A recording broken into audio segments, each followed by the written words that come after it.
10th EVS പരീക്ഷയും കഴിഞ്ഞ് school അടച്ചു. ഈയൊരു പരീക്ഷയും കൂടി കഴിയാൻ കാത്തിരിക്കുകയായിരുന്നു ഞാൻ ഇത്രയും നാൾ. ഇപ്പോൾ എന്തൊരു ആശ്വാസമാണ്. ഈ വർഷം ഒരുപാട് പഠിക്കാനുണ്ടായിരുന്നു.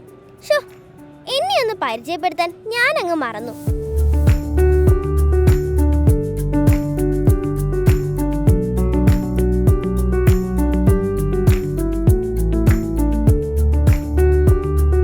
എൻ്റെ പേര് വരദ. ഞാൻ GHSS വിളവൂർക്കൽ സ്കൂളിലെ 5ാം ക്ലാസ് വിദ്യാർത്ഥിനിയാണ്. ഞാൻ ഒരു വർഷത്തിൻ്റെ 350ഓളം പുസ്തകങ്ങൾ വായിച്ച് ആസ്വാദന കുറിപ്പുകൾ എഴുതിയിട്ടുണ്ട്. ഇപ്പോൾ 500-ലധികം പുസ്തകങ്ങൾ വായിച്ചിട്ടുണ്ട്. പിന്നെ ഞാനിപ്പോൾ ഒരു ചെറിയ എഴുത്തുകാരി കൂടിയാണ്. ഊഞ്ഞാലിക്കുട്ടിയുടെ ഉമ്മിണി കാര്യങ്ങളെന്നാണ് എൻ്റെ ആദ്യത്തെ പുസ്തകത്തിൻ്റെ പേര്. കാഫെസ്റ്റിൽ ഞാൻ കഴിഞ്ഞ 3 വർഷമായി വരാൻ തുടങ്ങിയിട്ട്. ജനുവരി ഫെബ്രുവരി എന്നൊക്കെ കേൾക്കുമ്പോൾ എനിക്ക് വലിയ സന്തോഷമാണ്. കാരണം അപ്പോഴാണ് ഇതുപോലുള്ള പുസ്തകോത്സവങ്ങളൊക്കെ ഉണ്ടാകാറ്. എനിക്ക് പുസ്തകോത്സവങ്ങളൊക്കെ പങ്കെടുക്കുമ്പോൾ ഒരുപാട് ഭാഗ്യങ്ങളാണ് കിട്ടാറുള്ളത്. ഞാൻ പഠിച്ച പുസ്തകങ്ങൾ എഴുതിയ എഴുത്തുകാരെ എനിക്ക് നേരിട്ട് കാണാനുള്ള ഭാഗ്യം ഉണ്ടായിട്ടുണ്ട്.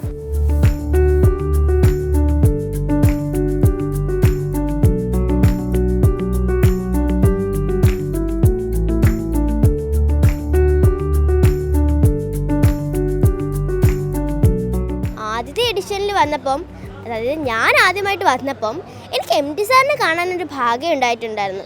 ഞാൻ ആദ്യമായിട്ടാണ് MT സാറിനെ നേരിട്ട് കാണുന്നത്. അദ്ദേഹത്തിൻ്റെ മാണിക്കക്കല്ല്, 4 കെട്ട്, മഞ്ഞ്, തന്ത്രക്കാരി, ദയ എന്ന പെൺകുട്ടി, ഈ പുസ്തകങ്ങളെല്ലാം ഞാൻ വായിച്ചിട്ടുണ്ട്. എനിക്ക് ഈ പുസ്തകങ്ങളോട് ഒരുപാട് ഇഷ്ടമുള്ളത് കൊണ്ടാണ് അമ്മയും അച്ഛനും എന്നെ പുസ്തകോത്സവങ്ങളിൽ കൊണ്ടുവരാറ്. ശരിക്കും പറഞ്ഞാൽ ഇവള് വായിക്കുമെന്നോ അല്ലെങ്കിൽ വായനയുടെ ഇത്ര ഇഷ്ടം ഉണ്ടാകുമെന്നോ ഞങ്ങൾ ഒരിക്കലും പ്രതീക്ഷിച്ചില്ല. ശരിക്കും പറഞ്ഞാൽ കൊറോണ എന്ന് പറഞ്ഞ ഒരു ഇതാണ് ഞങ്ങളെ ജീവിതം ഇങ്ങനെ ഒരു മാറ്റത്തിലേക്ക് വന്നത്. 2 വർഷം, അതായത് 1ാം ക്ലാസ്സിലും 2ാം ക്ലാസ്സിലും വരദ സ്കൂളിൽ പോയിട്ടില്ല. ഓൺലൈനായിട്ട് വീട്ടിലിരുന്ന് തന്നെയായിരുന്നു പഠിക്കുന്നത്. അപ്പോൾ വരദയ്ക്ക് പുസ്തകങ്ങൾ, നമ്മൾ വീട്ടിലുണ്ടായിരുന്ന പുസ്തകങ്ങൾ ആദ്യം കൊടുത്തു തുടങ്ങി.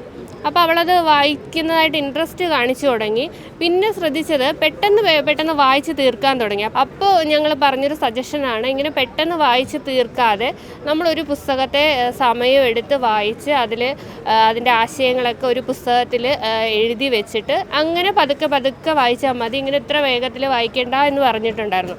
അപ്പോൾ അവൾ തന്നെ അവളുടെ വായനാനുഭവവും എഴുത്തുകാരും അതെല്ലാം കൂടെ ചേർത്തിട്ട് ഒരു കഥക്കൂട്ട് എന്ന് പറഞ്ഞൊരു പുസ്തകത്തിൽ എഴുതി വെച്ച്. പിന്നെ ഓരോ കാഫെസ്റ്റ് വരുമ്പോഴും ഓരോ പുതിയ അനുഭവങ്ങളാണ് തരുന്നത്. കുഞ്ഞായതുകൊണ്ടും ഇത്രയധികം പുസ്തകങ്ങൾ വായിക്കുന്നതുകൊണ്ടും എഴുതുന്നതുകൊണ്ടൊക്കെ എല്ലാവർക്കും വലിയ കാര്യമാണ്. സ്നേഹത്തോടെ ചേർത്ത് നിർത്തുന്നത് കാണുമ്പോൾ ഒരുപാട് സന്തോഷവും ഒപ്പം ഒരു സങ്കടവും ഒക്കെ ചേർന്നൊരു വല്ലാത്തൊരു അനുഭവമാണ്. ഇവള് വായിക്കുന്നത് കൊണ്ട് കൂടിയാണ് ഞങ്ങൾക്ക്, രക്ഷിതാക്കളായ ഞങ്ങൾക്ക് ഇങ്ങനൊരു അനുഭവം ഞങ്ങൾക്ക് കിട്ടിയത്. അപ്പോൾ ഒരുപാട് സന്തോഷം. ഈ കായൽ വന്നപ്പോൾ പിന്നെ എനിക്ക് കിട്ടിയ ഒരു വലിയ ഭാഗ്യമാണ് ശരത് സാറിനെ പരിചയപ്പെടാൻ പറ്റിയത്. അതിനെ കണ്ടപ്പോൾ അത് വായിക്കും, അത് പുസ്തകം വായിച്ച് ഗിന്നസ് ബുക്കിൽ കയറാനുള്ള ഒരു ചാൻസ് ഉണ്ടെന്ന് തോന്നി. അപ്പോൾ എനിക്ക് പഠിക്കുന്ന കുട്ടികളെ കാണുമ്പോൾ വല്ലാത്ത ഇഷ്ടം. പിന്നെ അവളെ ഒരു സുന്ദരി കുട്ടിയല്ലേ. അപ്പോൾ അത് എനിക്ക് പെട്ടെന്ന് എൻ്റെ മോളെയൊക്കെ കണക്ട് ചെയ്തു. അപ്പം എനിക്ക് ഒരു മോളാണ്. അപ്പോൾ അത് പെട്ടെന്ന് ഇതിനെ കിട്ടിയപ്പോൾ ഇനി കൈ പിടിച്ച് ഞാൻ ഇവിടെയൊക്കെ കൊണ്ട് നടന്നു. ഞാൻ കൊച്ചെന്നെ പ്രാഗിക്കാണും, എങ്കിലും എൻ്റെ കൂടെ തന്നെ ആയിരുന്നു അവൾ. അപ്പോൾ അത് കുറേ സന്തോഷം. അത് ഇനിയും വായിക്കട്ടെ, നല്ല ലെവലിൽ കുഞ്ഞ് വളരട്ടെ. പിന്നെ എന്നെ കൊണ്ട് പറ്റുന്ന ചില അഡ്വൈസൊക്കെ അവൾക്ക് ഞാൻ കൊടുത്തിട്ടുണ്ട്. പിന്നെ ഫുട്ബോൾ എന്ന് കേൾക്കുമ്പോൾ തന്നെ നമ്മുടെ അഭിമാനമായ IM വിജയൻ അങ്കിളിനെ എനിക്ക് നേരിട്ട് കാണാൻ പറ്റി. എനിക്ക് ഈ എഴുത്തുകാരുടെയും കവികളുടെയൊക്കെ സെഷൻസ് അറ്റൻഡ് ചെയ്ത് അവരോട് ചോദ്യങ്ങൾ ചോദിക്കാൻ ഒരുപാട് ഇഷ്ടമാണ്.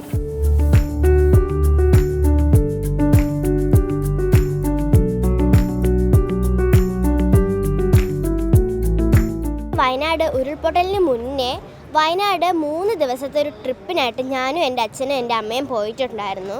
അപ്പോൾ അവിടെ കണ്ട കാഴ്ചകളൊക്കെ ഞാൻ ഒരു കലക്കൻ വയനാടൻ യാത്ര എന്ന പേരിൽ ഒരു യാത്രാ വിവരണമായിട്ട് പുറത്തിറക്കാനാണ് വിചാരിക്കുന്നത്. അടുത്ത ഒരു കഥയുടെ ത്രെഡ് എൻ്റെ മനസ്സിലുണ്ട്. അതിനെ കുറച്ചും കൂടി കോംപ്ലിക്കേറ്റഡ് ആക്കി ഒരു കഥ തയ്യാറാക്കണം.